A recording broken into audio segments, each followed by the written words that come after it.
Nós levaremos você além da Basílica, até onde o Papa passa seus momentos mais íntimos. E nos esconderijos sombrios que detêm os segredos desta antiga instituição. Junte-se a nós nesta viagem pela história, desde o primeiro apóstolo de Jesus, escondido durante séculos nas profundas catacumbas da Basílica de São Pedro, pelos arquivos secretos do Vaticano e sua conexão com Abraham Lincoln e a Guerra Civil. Até uma parceria única que ajudou a derrubar o comunismo. Por 20 séculos, o Vaticano tem sido ligado a quase todos os principais eventos da história. Este é o Vaticano que você não conhece.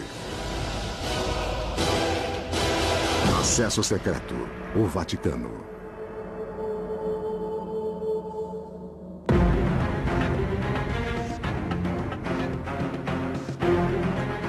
Domingo na cidade do Vaticano, o centro espiritual dos católicos no mundo. Hoje não é um dia qualquer na Cidade Santa. O local está sendo preparado. A segurança está sendo reforçada. E o Papa falará à multidão de fiéis na Praça de São Pedro. Enquanto os olhos de seus seguidores se preparam para mirar a janela do quarto do Palácio Apostólico, Sua Santidade Papa Bento XVI está ao lado de uma janela bem diferente, a 10 metros do chão. O Santo Papa está voltando de uma viagem ao exterior e nossas câmeras acompanham o passeio. Apesar do Papa viajar em grande estilo, ele não tem seu próprio avião, Alitalia. É um avião fretado italiano com algumas poltronas removidas para dar um merecido espaço às pernas do Papa. E aquelas portas de segurança impenetráveis do cockpit, elas abrem para o Papa? Tá bem, muito obrigado. Bom retorno. Faça uma boa viagem para casa.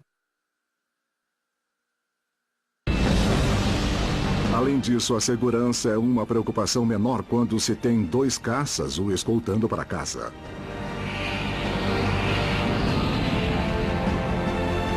Quando o pontífice pousa em Roma, o exército italiano oferece uma carona para ele.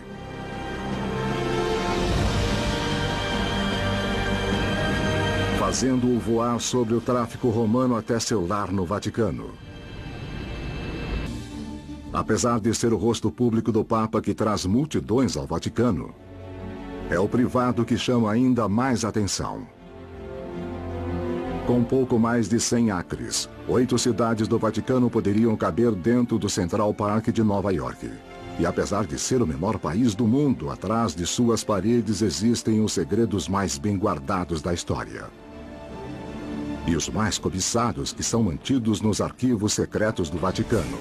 Durante séculos, os cofres secretos do Vaticano têm sido alvo de especulações e teorias de conspiração. Alguns pensam que eles guardam artefatos valiosos roubados de Jerusalém durante as cruzadas. Outros afirmam que eles contêm documentos indicando que o Vaticano apoiava os nazistas.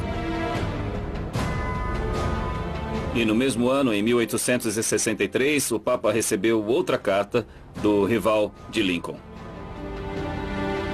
Esta carta ao Papa descreve vividamente a brutalidade da guerra civil em curso e a devastação que ela causou sobre os inocentes. Seu autor, Jefferson Davis, presidente dos Estados Confederados da América.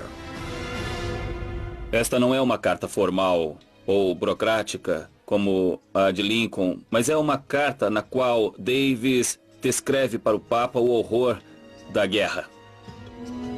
A verdadeira intenção desta carta é provavelmente conseguir um reconhecimento pelo Papa do Estado Confederado. Por incrível que pareça, alguns meses mais tarde, o Papa Pio respondeu ao líder confederado. O Papa escreveu de volta, chamando o Davis de Presidi Federatarum Americi Regionum, que significa o presidente do Estado Confederado. Chamando Jefferson Davis de presidente, muitos acreditam que o Papa Pio reconhece a confederação, desencadeando uma crise diplomática em Washington. Então existem outras cartas papais escondidas nestas pilhas que possam lançar luz sobre uma história mais recente? Talvez, mas se houver, ninguém pode vê-las ainda. As cartas e os arquivos de João Paulo II não estão disponíveis para consulta. Os documentos pessoais do Papa João Paulo II, que morreu em 2005, estarão trancados até 2080, atrás dessas grades de aço. E em 1850, o Papa Pio IX doou uma pedra de mármore para ser usada na construção do monumento de Washington. Quando a noite chegou, uma multidão anticatólica nervosa pegou a pedra papal, a despedaçou e a jogou no rio Potomac. Ao longo dos anos, a Casa Branca manteve distância do Vaticano, suspeitando do poder do Papa. Esses temores vieram à tona em 1960, quando John Kennedy se candidatou à Casa Branca como o segundo candidato de um partido de maioria católica. Alguns eleitores temiam que ele se tornasse uma marionete do Papa. Sua igreja declarou que tem o privilégio, o direito e a responsabilidade de dirigir os seus membros em várias áreas da vida, incluindo a esfera política. Eu não sou candidato católico a presidente. Sou o candidato do Partido Democrata para presidente, que por acaso também é católico. Eu não falo pela minha igreja sobre assuntos públicos, e a igreja não fala por mim. E nenhum poder ou ameaça de punição poderia me fazer decidir o contrário disso. Pela primeira vez em 40 anos nas eleições, Kennedy supera Nixon nas pesquisas. 8 meses depois, Camelot vai ao Vaticano. Quando ele chega em Roma, Kennedy recebe uma recepção entusiasmada.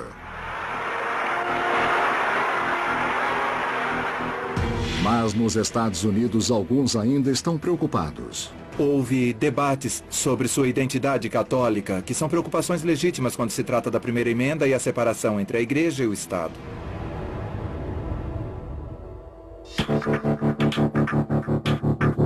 Kennedy sabe que os olhos do país estão nele. Quando encontra o Papa, ele não beija o anel papal, como é de costume. Em vez disso, Kennedy oferece sua mão. Os americanos entendem a mensagem. Ele não colocaria sua religião à frente de seu país.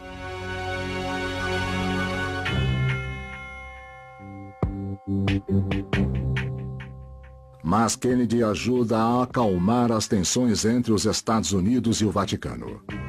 Alguns argumentam que se John Kennedy não fosse assassinado, talvez seu segundo mandato levasse a um aprofundamento das relações. Mas o que no final aproxima a Casa Branca e o Vaticano é a ameaça de aniquilação nuclear.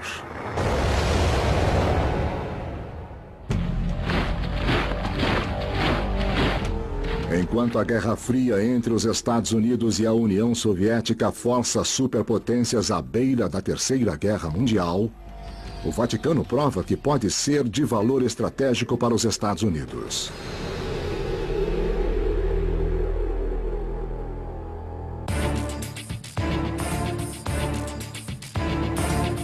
O presidente Ronald Reagan faz a sua primeira visita ao Papa João Paulo II em julho de 1982. O político conservador e o padre polonês logo percebem que eles compartilham uma convicção comum, que o comunismo é uma ameaça aos direitos humanos em todo o mundo. Muitos historiadores veem essas duas pessoas se unindo como resultado de um propósito comum. E claramente, na queda do comunismo e na queda do Muro de Berlim, houve muita concordância por parte dessas duas pessoas.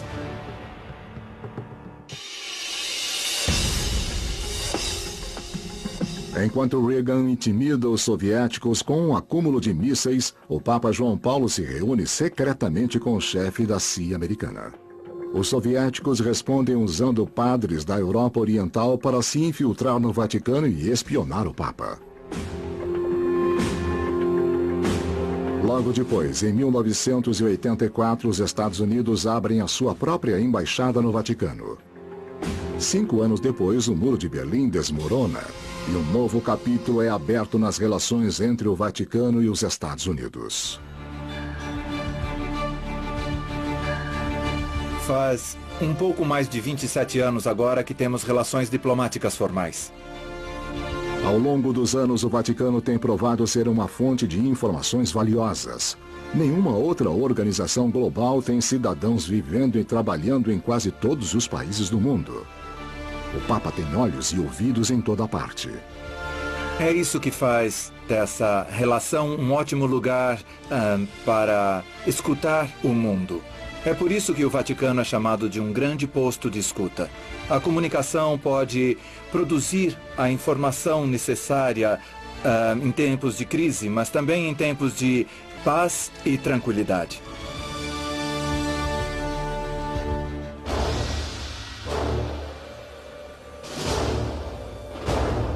Para agentes de inteligência americanos, este posto de escuta tornou-se um recurso muito importante. E mais uma vez, os Estados Unidos e o Vaticano se veem diante de um inimigo comum. Em 2008, Osama Bin Laden emite uma ameaça de morte contra o Papa Bento XVI. Fizeram esses desenhos que incitam uma nova cruzada, onde o Papa do Vaticano teve uma grande participação. Ironicamente, com todos os medos antigos do presidente Kennedy ser leal aos católicos, é um líder metodista que fica mais perto do Papa. George W. Bush se reuniu várias vezes, tanto com João Paulo II, antes de sua morte, como com o Papa recém-eleito, Bento XVI.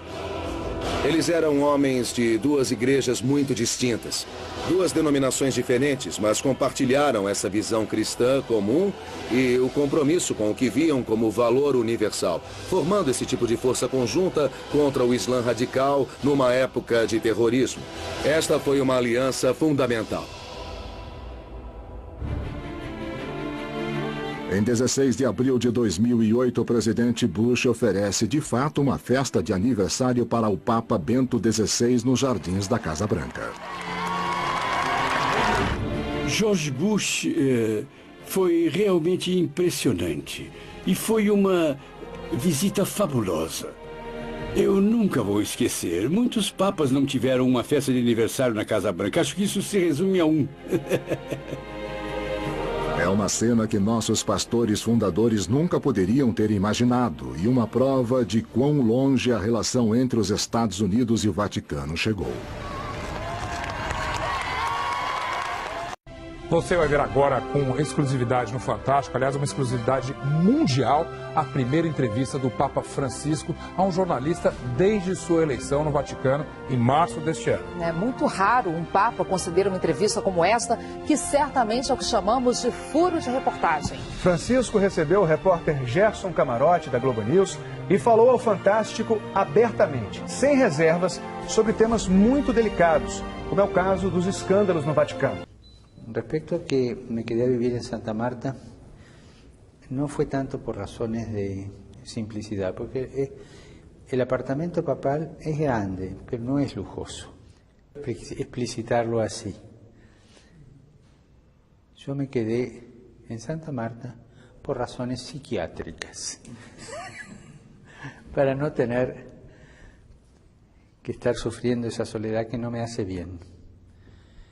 Y también por razones de pobreza, porque si no hubiera tenido que pagar en psiquiatras mucha plata. Y entonces no es bueno eso. Nas últimas 2 décadas, houve uma redução de quase 20 pontos percentuais do número de católicos no Brasil. No mesmo período, a população evangélica aumentou.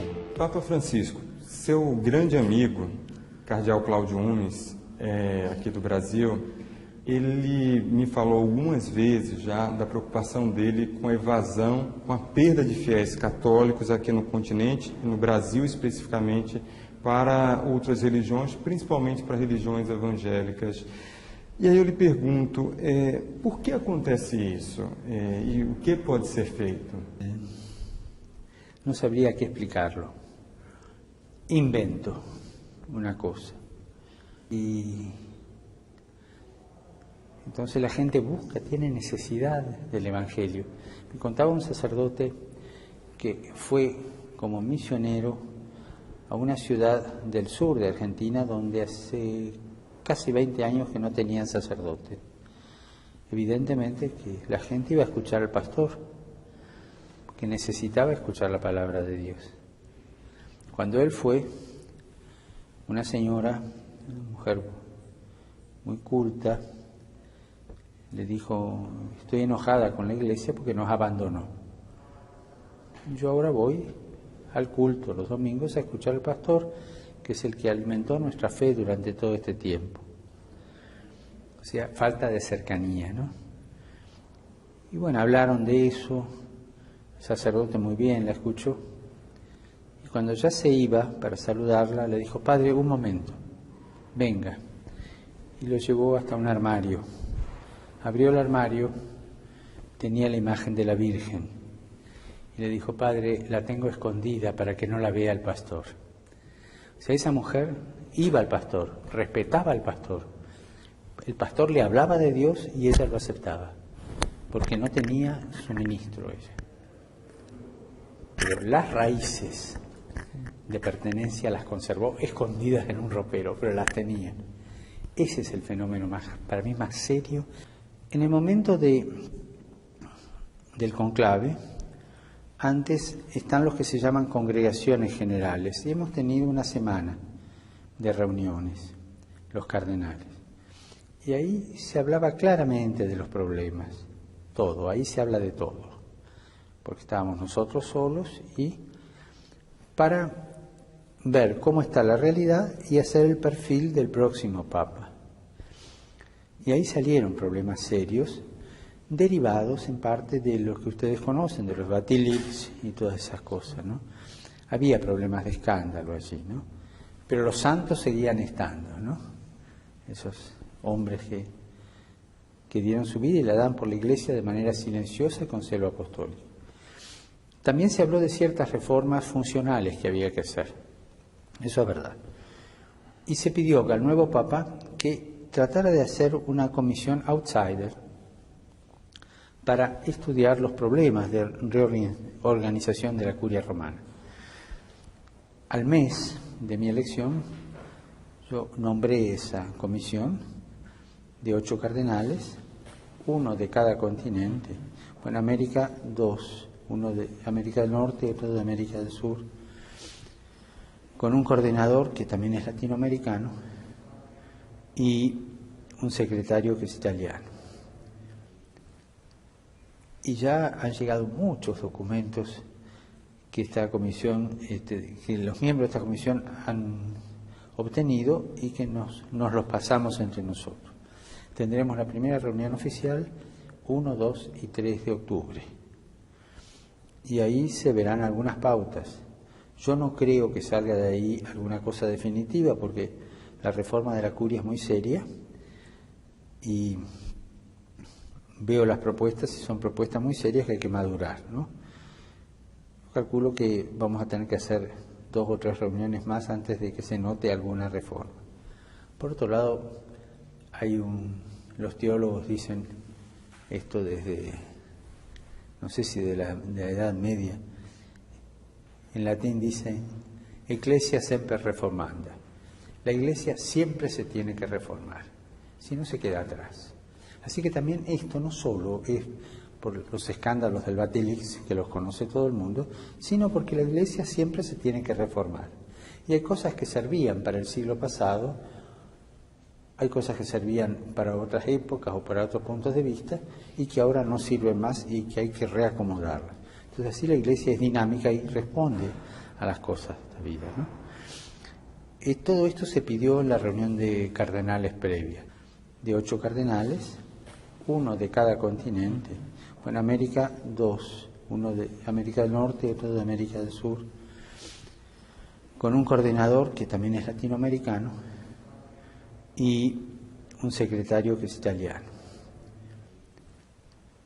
Y ya han llegado muchos documentos que esta comisión, que los miembros de esta comisión han obtenido y que nos los pasamos entre nosotros. Tendremos la primera reunión oficial 1, 2 y 3 de octubre. Y ahí se verán algunas pautas. Yo no creo que salga de ahí alguna cosa definitiva, porque la reforma de la curia es muy seria y veo las propuestas y son propuestas muy serias que hay que madurar, ¿no? Calculo que vamos a tener que hacer 2 o 3 reuniones más antes de que se note alguna reforma. Veo las propuestas y son propuestas muy serias que hay que madurar, ¿no? Calculo que vamos a tener que hacer 2 o 3 reuniones más antes de que se note alguna reforma. Hace más ruido un árbol que cae que não um bosque que cresce. Em conversa com os jornalistas que o acompanhavam no avião de regresso à Itália, o Papa falou pela primeira vez do tema morte, dizendo que terá apenas mais 2 ou 3 anos à frente da Igreja Católica. Cerco di pensare ai miei peccati, ai miei sbagli per non credermela, perché io so che questo durerà poco tempo, 2 o 3 anni e poi alla casa del padre. Francisco também admitiu a hipótese de se retirar mais cedo, tal como Bento XVI, se não estiver em condições para cumprir todas as funções papais. É a primeira vez que o Papa, que já vai nos 77 anos, fala publicamente deste assunto, mas, segundo algumas pessoas mais próximas, já terá afirmado o mesmo em privado. Estas declarações estão a provocar muitas interrogações sobre o atual estado de saúde do Papa mais revolucionário das últimas décadas. Veo las propuestas y son propuestas muy serias que hay que madurar, ¿no?